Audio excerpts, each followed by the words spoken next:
Hi. భారతీయ సంస్కృతి గురించి, ఆ పండగల విశిష్టత గురించి మాత్రమే నేను వివరిస్తున్నాను. ఏరువాక పౌర్ణమి అంటే ఏమిటి? ఈరోజే పొలంలో ఎందుకు దుక్కి దున్నుతారు? పశువుల్ని ఎందుకు ఈరోజే పూజిస్తారు? మన పురాణాల్లో కానీ గ్రంథాల్లో కానీ దీని గురించి ఏమైనా చర్చ జరిగిందా అనే టాపిక్ మీద మాట్లాడదాము. నేను పశువుల మీద ఎలాంటి ఆసక్తికరమైన వీడియో చేయట్లేదండి. మన సాంప్రదాయాల్లో పశువుల్ని ఎలా పూజించాలి అని మాత్రం చెప్తున్నాను. మీ మోహనా లైఫ్ స్టైల్ స్వాగతం. భారతీయ సంస్కృతికి జీవన విధానానికి వ్యవసాయం మూల స్తంభం లాంటిది. అది అందరికీ తెలిసిందే కదా. దీనికి తొలి పనిముట్టు మాత్రం నాగలి అండి. ముఖ్య వనరు అంటే వర్షం. ఆ వర్షం కురిసే కాలం మొదలయ్యేటప్పుడు రైతులు కృతజ్ఞతతో జరిపే పండుగ అన్నమాట ఏరువాక పౌర్ణమి. దీన్ని కొన్ని ప్రాంతాల్లో కృషి పూర్ణిమగాను, హల పూర్ణిమగాను, ఏరువాక పున్నమిగాను పిలుస్తూ ఉంటారు. అసలు ఏరు అంటే నాగలి అని అర్థం. ఏరువాక అంటే దుక్కి ప్రారంభం అని అర్థాలు వస్తాయి. అంటే దున్నటం స్టార్ట్ చేయటం అన్నమాట. వ్యవసాయానికి కావలసిన వర్షాన్ని కురిపిస్తాడని భావించి ఇంద్రుణ్ణి పూజించటం, నాగల్ని పూజించి వ్యవసాయ పనులు మొదలు పెడతారండి ఈరోజే. అదే జ్యేష్ఠ పూర్ణిమ పర్వదినంలో అన్నమాట. అసలు రైతులు ఈ పండుగ జరపటానికి గల కారణాన్ని పరిశీలిస్తే, నాగలి సారించి పనులు ప్రారంభించడానికి మంచి నక్షత్రం ఏంటి అంటే జ్యేష్ఠ నక్షత్రం అండి. అది మన శాస్త్రాల్లో కూడా ఉంది. జ్యేష్ఠ నక్షత్రంతో చంద్రుడు కూడి ఉండే రోజు జ్యేష్ఠ పూర్ణిమ. చంద్రుడు ఔషధాలకు అధిపతి అండి. అంటే ఎరువులు, సూక్ష్మధాతువులు అలా అన్నమాట. అంటే వ్యవసాయానికి సంబంధించి పుష్కలంగా ఉంటేనే వ్యవసాయం అధిక ఫలసహాయాన్ని ఇస్తుంది. అందువల్ల జ్యేష్ఠ పూర్ణిమ నాడు ఈ పర్వదినాన్ని రైతులు జరుపుకుంటారు. వ్యవసాయానికి ఆలంబన అయిన పశు సంపద, భూమి, పనిముట్లకు ప్రాధాన్యం ఇచ్చి పూజించటం ఈరోజు ప్రత్యేకత. నాగల్ని శుభ్రంగా కడిగి వాటికి పసుపు కుంకుమలను అలంకరించి పూజిస్తారు. దాంతోపాటు పశువులను కూడా శుభ్రంగా కడిగి అలంకరించి వాటితో వ్యవసాయ భూమికి పూజలు చేస్తారు. ఈరోజే పశువుల కొట్టాలు, కళ్ళాలు అంటే పశువులు పెట్టే ప్లేస్ అన్నమాట, మొదలైన వాటిని శుభ్రం చేసి నీట్గా అలంకరిస్తారు. ఆ పైన పొంగళ్ళు వండి, అంటే పొంగళ్ళు పెడతారు. ఊరి దేవతలకి పొంగళ్ళు పెడతారు. కొంతమంది ఏమో ఇంట్లో ఉన్న దేవతలకి పొంగళ్ళు పెట్టి వర్షానికి అధిదేవత అయిన ఇంద్రుడిని పూజించి నివేదన చేస్తారు. తరువాత ఆ పదార్థాలను ఆవులకు, ఎడ్లకు తినిపిస్తారండి. తరువాత ఆ నాగల్ని పూజించి, పశువుల్ని పూజించి మేళతాళాలతో ఊరేగించుకుంటూ భూమిలో తొలి వ్యవసాయ పని ప్రారంభిస్తారు ఈరోజే.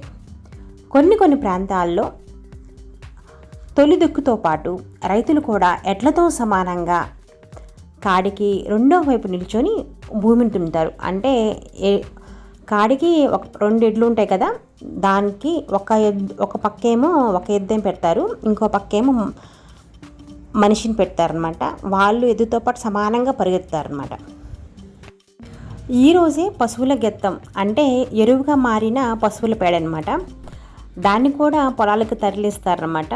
అది కూడా ఈరోజు స్టార్ట్ చేస్తారు వాళ్ళు. నార్త్ ఇండియాలో అయితే దీన్ని వృషభ యజ్ఞం అని పేరుతో పిలుస్తారు. వృషభం అంటే ఎద్దు, ఉధృతం అంటే లేపడం అనమాట. అంతవరకు వేసవి వల్ల కాస్త విశ్రమించిన పశువులను వ్యవసాయం కోసం సిద్ధపరచడం అనే మీనింగ్ వస్తుంది. అలాగే మన గ్రంథాల్లో చూసుకుంటే, మన ఋగ్వేదంలో వ్యవసాయ పనుల ప్రారంభ దినాన చేసే గౌరవ సూచకమైన ఉత్సవం గురించి ప్రస్తావన ఉంది.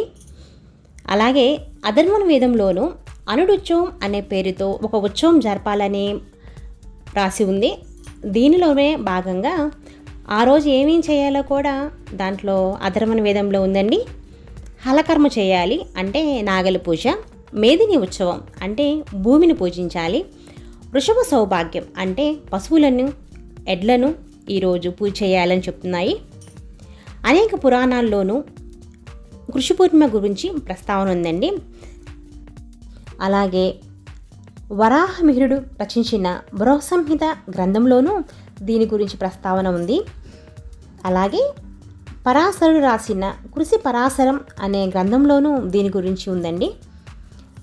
దీనిని కర్ణాటకలో కారేని పబ్బం అనే పేరుతో పిలుస్తారు. వాళ్ళు కూడా ఈ పండుగను జరుపుకుంటారు. విష్ణు పురాణంలో కూడా దీని ప్రస్తావన ఉంది. సీతాయజ్ఞంగా ఈ ఏరువాకను వివరించారండి. అక్కడ సీత అంటే నాగలి అని అర్థం వస్తుంది. దీనిని వప్పమంగళ దివసమని, కర్షణ పుణ్య మంగళం అని అనేక పేర్లతో ఈ పండుగను వైభవంగా జరుపుకుంటారు. అలాగే శుద్ధోదన మహారాజు ఆనాడు కపిలవస్తులో లాంఛనంగా ఈ ఏరువాకను ప్రారంభిస్తూ బంగారు నాగలిని ఆ రైతులకు అందించినట్లు ఒక ఇతిహాసం అండి. హాల్డు రాసిన గాథా సప్తసతిలో కూడా ఏరువాక గురించి చాలా గాథలు ఉన్నాయి మనకి. శ్రీకృష్ణదేవరాయల కాలంలో కూడా ఏరువాక సందర్భంగా రైతులను అందరినీ ఒక సమూహంగా ఏర్పరిచినట్లు చెప్తారు. ఈ తెలుగు పండుగల్లో సాహితీదారులు ఉన్న కొన్ని వేల సంవత్సరాల అతి ప్రాచీన పండుగ ఇదండి.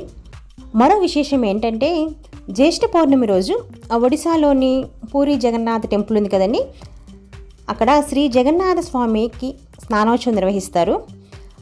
జగన్నాథ స్వామితో పాటు సుభద్రకి బలరాములు కూడా స్నాన వేదికలపై స్నానం చేయించి 15 రోజుల పాటు విశ్రాంతి కోసం ఏకాంతంగా ఉంచుతారనమాట. ఈ 15 రోజులు భక్తులకు దర్శనం ఉండదండి. స్వామివారికి ప్రతీకగా ఒక చిత్రపటాన్ని గర్భగుడి ముందు పెడతారండి. తిరిగి ఆషాఢ శుద్ధ పాడ్యమి రోజును మాత్రమే స్వామివారి దర్శనం భక్తులకు లభిస్తుంది. పూరి జగన్నాథ్ టెంపుల్కి రెగ్యులర్గా వెళ్ళే వాళ్ళకైతే దీని గురించి బాగా తెలుస్తుందండి. కొన్ని ప్రాంతాల్లో సాయంకాలం పూట ఈ దున్నటం స్టార్ట్ చేస్తారండి. అక్కడ గోగునారతో చేసిన తోరణాన్ని పొడవ కడతారు, అంటే గోంగూర స్టెమ్స్ అన్నమాట. ఆ తోరణాన్ని ఊళ్ళల్లో ఉన్న రైతులందరూ చెర్నాకోలతో కొట్టి పీచు పీచుగా తయారు చేస్తారు. ఈ పీచును ఎవరికి దొరికింది వాళ్ళు తీసుకుపోయి ఎద్దుల మెడలకి నాగళ్ళకి కడతారండి. కొంతమంది అయితే ఇళ్లల్లో దాచుకుంటారు. ఈ విధంగా చేస్తే తమ పశువులకు కానీ ఎడ్లకు కానీ మంచి జరుగుతుందని ఎక్కువగా నమ్ముతారండి రైతులు. తర్వాత తమ కుటుంబ సభ్యులతో కలిసి పిండి వంటలతో విందు చేసి ఆనందంగా ఆరగిస్తారు. చలిన ప్రతిగింజ కోటి మొక్కలై వర్ధిల్లాలని, పాడి పంటలతో రైతుల ముంగిళ్ళు మురిసిపోవాలని, ప్రతి రైతు చల్లగా ఉండాలని నిండు మనసుతో ఆ ఏరువాకమ్మను మనం ప్రార్థిద్దామండి. మీ మోహన. ఈ వీడియో కనుక మీకు నచ్చినట్లయితే లైక్ చేయండి, షేర్ చేయండి, సబ్స్క్రైబ్ చేసుకోండి. ఈ వీడియో చూసినందుకు ధన్యవాదాలు.